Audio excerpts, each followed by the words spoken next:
Welcome to Same Work, Different Lens, the podcast where two professionals from the same workplace bring different generations to the same conversation. We don't always see things the same way, but that's the point. We talk real life, real work, and real community issues.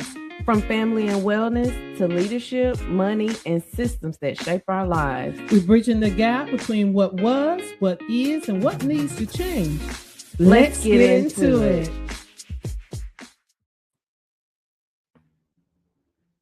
Hello again, Cassandra. Hi, Kamisha. How are you this morning? I am doing fantastic. I'm excited about today's conversation. I am too. So listen, today's conversation is about financial literacy and economic empowerment. Oh, that's a heavy lift, but we can do this. We can. Okay, let's get started. You ready? I am. Kamisha, who taught you about money? That is a question that takes a little thinking because I want to say my mom started the conversation about money. And then school gave me a little bit. I think they may have taught us how to write out a check and taught us a little bit about balancing your bank account or something like that, but nothing that was important enough for me to use when I became an adult for real. Absolutely. Same with me. I have to say for my household, just being transparent, we didn't have conversation about money. We was always living in the mode that we didn't have any. So I guess if we didn't have any, what was there to discuss? I didn't learn about banking until I became older and started receiving a paycheck and start wondering how I was get my check cash. And that's when I found out about banking. In school, you learned the little basics, but it was never enough to carry you through life. And I really didn't start learning about what finances truly was until I started educating myself. So money is always a very difficult, hard topic. Being a strong faith believer, we always talk about tithing in church, but that was it. You put your 10% aside, and you pray for your blessings, that type of thing. But never was a discussion had about putting money aside, saving money, don't spend your whole check, and all this kind of stuff. I can agree with you. I think financial literacy often wasn't taught at home. It was modeled in survival mode because the idea was more about paying your bills late, but you kept the lights on, juggling due dates, using tax refund as emergency reset. Robbing Peter to pay Paul. That part. Many of us grew up learning how to stretch a dollar, but not how to grow a dollar. Absolutely. I love that stretching. Even though we never used the term budget, but that's what they were doing. They was budgeting. They was taking them rice and them peas and make that thing work. But they never talk about this is how you make it stretch. And we're gonna put even if it wasn't anything but 50 cents aside. That's what we put now. Something came to mind. When we were younger, we were all given a piggy bank and we had to drop them pennies in there. But that was it. That was the most of a savings account that you knew about, right? Absolutely. That was it. Yeah, I can say probably overheard conversations growing up about, don't let your lights get cut off and don't have them people calling my house looking for you. Pay your bills on time. And not a lot of conversations, if any, about credit utilization. Oh, that's a big one. Credit what? Utilization. Big word, great word. Yes. How many people know what that is? How many people know what the credit score is? Do they know? Probably not a lot. No. Do you know what yours is? Oh, I do. And I know what mine is. I'm gonna be transparent. It wasn't always the best with me. I had to learn how to work hard and increase my credit score because your credit score has a lot of power. A lot of people don't understand that. You want to buy a house, you want to get a car, you need to get a loan. Your credit score depends on what kind of great interest rates you're going to get. And people, these organizations and companies and agencies, they check your credit score. You know, people even check your credit score before they hire you to work. Do you know that? I do know that. So, being a veteran, Mhm. I can remember I got selected for an assignment. It was a nominative assignment, Mhm. which means I was hand selected, right? Right. So as far as my military records, like I met the standards and all of that, Mhm. but we had to get top secret security clearances. And in order to do that, they were going back 10 years Wow. asking about, purchases I had made, Wow. why was this on my credit report, what Mhm. was going on with that, and things of that nature. So it very much well can affect you getting a job or getting denied for a Yeah. job, and a lot of people don't know that. They don't, and that's sad. A lot of people want to be remain in the dark about their credit score, but they don't understand the importance. Even if it's still low, know where it's at so you can build on that. You can't build on something that you're not aware of. So go out there. There are a lot of, and I must say this. Let me go ahead and put this out there. I'm gonna go ahead and push Experian because they're a great one, or My FICA. But when you start using things like Credit Karma, it's not your actual score. So just be very mindful of what you choose to find out what your credit score is, because you want to have an actual true picture of it. And your first one that you get from them is free. So yes, go ahead, go online, fill out the paperwork, and find out what your credit score is, and start from there. If you're not knowledgeable enough, go ahead and tap it. There's plenty information out there on the wide world web that can help you. That's what I did. I tapped into that information because let me tell you, Commission, when I first found out what mine was, I was a little embarrassed, but that was okay. I lived in that for a moment and then say, okay, let's get busy. Now I'm very proud of it, but you got to start somewhere. And I like that you shared that, Cassandra, because a lot of people think, oh, I got bad credit. I know I got bad credit. I ain't gonna Mhm. be able to get nothing. I can't do Right. this. I can't do that. But you can rise from bad credit. Yes. Yes, you can. You can rise from bad credit, and it's nothing to be ashamed of. You'll be surprised that even the ones that have a lot of money and look like they're rolling in it, they have bad credit scores. Did you know that? Hello. I think there's a such thing called financial trauma, right? Many adults are navigating financial anxiety, avoidance of bank accounts, fear of checking their credit scores. Where do you think that comes from? The lack of knowledge. The lack Okay. of knowledge will make you very afraid of the you're afraid of the unknown. So if you don't school yourself, well then yes, you're gonna be very fearful of it. Or also watching the struggle of your family, what they went through, what they still may be going through, because they say it's a cycle. And it's hard to break that cycle. So that will bring on trauma. You know, my mom and them never had, and so I'm never gonna have. I'm finding myself in the same space they were in, but you can break out of it. Lack of knowledge, I feel like, is the key to bringing yourself out of that. Yeah, I can agree. I also feel like teaching the next generation Mm. differently is something that we need to make sure we're doing so we don't find ourselves or the next generation in the same boat that we're in Right, or right, worse. right, Talking to children about needs versus wants, right. Absolutely. um, saving early, like getting them those piggy banks that you used to have when you were Right, younger, right. and entrepreneurship. Mm. Like it's not idea to have your kids grow up to think that um they have to work for somebody. Multiple income. Yes, that's another one, multiple sources of income. It is, and I think that's good to instill that into your child. And even though you say, "Well, they don't work with them," well, most times they do get little allowances, and I don't care if they don't get them but $1. Make them put 25 cents aside.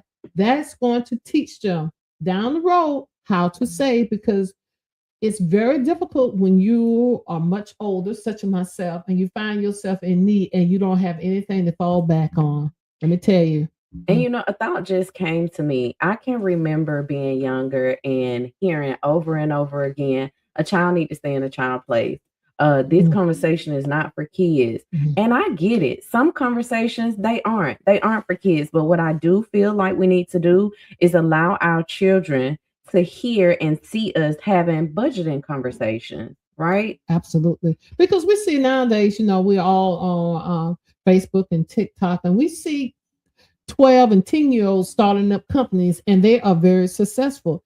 And you think, well, my little one can do the same thing because they got a great idea over here. But what are you doing to support that, to encourage that? You know what they can do? They can encourage youth employment programs and internships through Boys and Girls Club of Greater Augusta. They offer those programs. They do. That's right. So they need our support. We also need to be better role models. They need to see us. They don't need to see us balling, riding the fancy cars, spending money here and there, going to all the fancy restaurants, flying here, flying down these vacations, and then you come home, the lights turn off. How does that balance out? Right.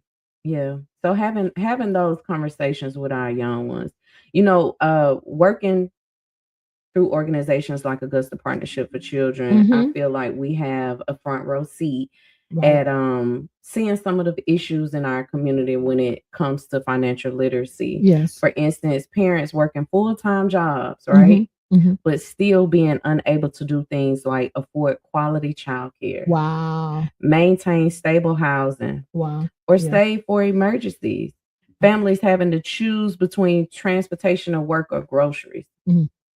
And I'm glad you brought that up. You speaking on working with your clients. But what people don't understand is, yes, we are out here working with the clients who are facing these very issues, but sometimes staff face the very same issues. Let's talk about it. Okay. So the parents, they think that they're out there long as only us and they got jobs, so they're doing okay, but that's not always so.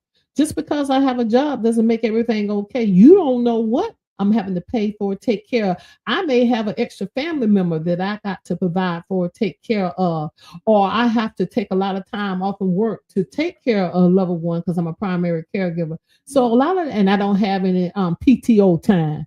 So a lot of that play a part in it. So this is why I love our poverty simulation, because it helps people to understand what people have to go through on a week-to-week basis out here in this world.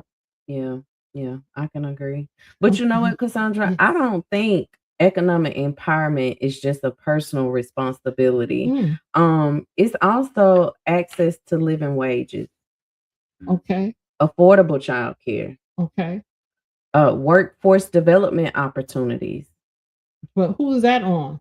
Is that on me? That's on APC, or that's on the individuals?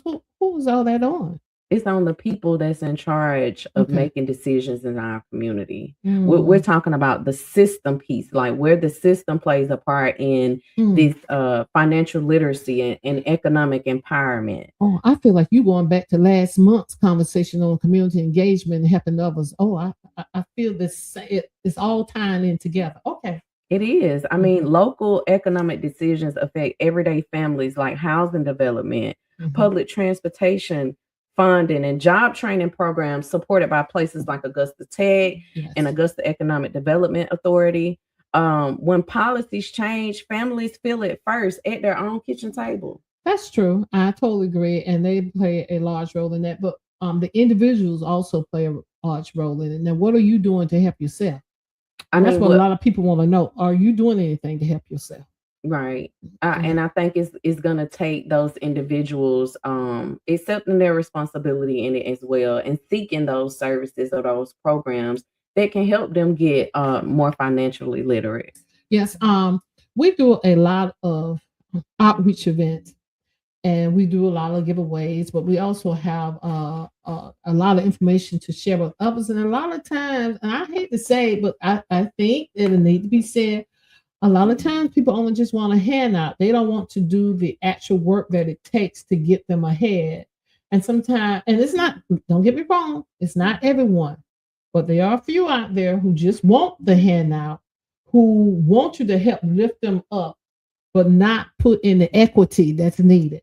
Not doing the work themselves. For me, I think economic empowerment, it starts with things like understanding your budget, understanding your credit, understanding what savings mean, and knowing what your debt is and how to manage that debt. Those are the things that are going to help you become more financially literate and help you get out of that space of, oh, I know my credit is bad and I can't get this and I can't get that. Those are the things that are going to help you start building on that, right? But also knowing your rights as a tenant. Okay. Talk about that. Understanding your pay stub. A lot of people are I have encountered a lot of people in the last couple of months when it comes to the conversation about taxes, because it is tax season, right? That are gonna owe money and they don't understand why they're owing money. Right. And it's as simple as looking at their pay stub and seeing like, hey, you're not paying in. Right. If you're not paying in, so what you expect gonna happen on the end? But a lot of people don't understand that. But that comes again with educating yourself, or if you can't, go talk with someone who will help educate you on what you need to do. A lot of people think that the only people who need to talk to accountants are the ones with money. Not so. You need to become a friend with an accountant because they can school you on some of this stuff. Yeah. And that understanding your pay stub, right? Like those type of situations can be alleviated by simply asking questions and having that idea that no question is a stupid question, right? Thank you. Yeah. You got to ask those questions when you sitting in that office with HR filling out that paperwork for that job. Ask what those things on that paper mean so you know what you're signing up for. You know what you're doing, what's going to be coming out of your check and where it's going to. So you don't end up in a situation at the end of the year trying to file your taxes thinking you're going to get something back and you owe. But people not going to do that because they don't ever want to be seen as not being in the know. But not understanding, not being in the know is hurting you, not them. Yeah, that part. So what is something that you think has gotten our people, our community to this space that we're in when it comes to finances and the lack of education surrounding financial literacy? Being scared, I hate to say it, but I'm the one, you know that. Being lazy when it comes down to stuff like this. Unwillingness to ask for help. Yeah. Don't want to be seen as I don't know. You know better than me. Yes, I might stay right next door to you, but that doesn't mean I'm over here next door to you now, not planning for my retirement. You need to be doing the same. Just because you're on public assistance doesn't mean you can't plan for your retirement. So it's all about not being in know. This is what has gotten our community in this space. Yeah. On an individual level, right? But I'm seeing it from a systems level, like on a community level, like what has gotten us here. And I have to say it's the barriers. And some of those barriers include limited access to traditional banking institutions. Yes. Transportation challenges impacting employment retention. True.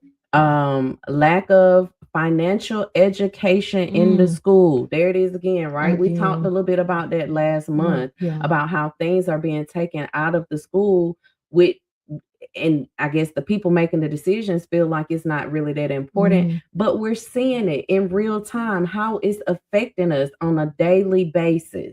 But we can't blame those institutions for our downfall. We have to be willing to step up and become knowledgeable. Do you know how many people in my age category don't know what it's like to walk into a bank? It's a lot of us. Don't have a bank account.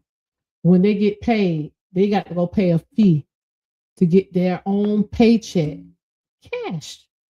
And that's on us because the only thing, it doesn't cost anything. Only thing you have to do is go to the bank, open up an account, and have that check deposited into that account. But Cassandra, I feel like because of your background, your exposure and your experiences, you are aware of the benefits of having a bank account. Yes. And not doing the check cash in place or things like that. But there are others who are around your age, your generation, they have a mistrust of the systems. Yes. Which makes them not want to do those things. Let me get that from grandmama them, because grandmama them used to put their money in the mattress, and that's how a lot of us was raised. They don't trust anyone to keep their money. So they put it on the mattress, and that's how it was raised. And their takeaway is walking away with that feeling. You can't trust the man. You can't trust the bank because they ain't gonna do them to take your money. Not so, but you do better when you have more knowledge. Okay. Yeah. So it sounds like another call to action. Okay. If you had anything that you would say to those out there, your generation or not, right, that don't have a bank account, that don't have a will or care to know, right, you know, what their credit score is or how to improve it and all those things, what would you say to them? Listen, help is out there. Don't be afraid to walk in the bank. And if you are, take someone with you. Take me. I don't have to know your business, but I can walk in with you, hold your hand, and you go sit at the desk. And if you need help, I'll walk over there to you. I'm just using myself as an example. Take someone who you know is knowledgeable of that world, not afraid of that world. Know that you are not alone. But no one can help you unless you let others know you need help. Don't let that be your downfall. You want to keep paying that hefty fee? Well, then don't get a bank account. That's up to you. But I implore you, please get someone to help. Yeah. Okay. So just to reiterate what you said, right? Okay. And I'm going to give it in bullet points. Go ahead. Open an account. Check your score. Check your scores. It's free.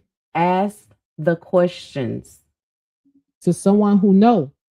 And maybe try something like attend a workshop, right? That will tell you about your finances or how to budget or whatever it is. They're virtual now. Right. Apply for a grant, start a side hustle, meet with a financial coach. All of these are things that you can do to get one step closer to becoming more financially literate, right? Okay. Now, what about your generation? Because you all of you guys are not there. What you want to tell them? I just said it. Oh, the same thing applies to them. Okay, I didn't know because you pointed out my generation to speak to them, but you never said anything about yours. I just want to know. Yeah, so the bullet points I just gave those for anybody, any and everybody who's not in that place of knowing. Okay, yeah. Great. I like how you changed that up. That's good stuff. That's good stuff. Well, I think we've hit all the major points. So tell the people again, what are their action steps? Open the account. Okay. Check your credit score. Thank you. Ask those questions. Okay. Attend a workshop. That's it. Yeah. That's it. That's all. So before we close out today, because this was a good conversation too. It was heavy, but it was a good conversation. There's a little quote I'd like to read. Okay, go ahead. Economic empowerment isn't just about how much money you make. It's about how much control you have over your financial future. And in communities like ours, financial literacy isn't a luxury. It's a survival tool that we were never formally given, but absolutely deserve to learn. Great quote. Yeah. Did you write that? I did not. Okay, that's all right.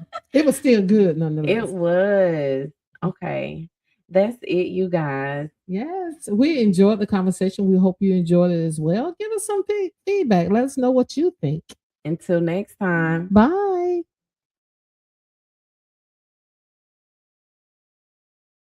Thank you for listening to Same Work, Different Lens.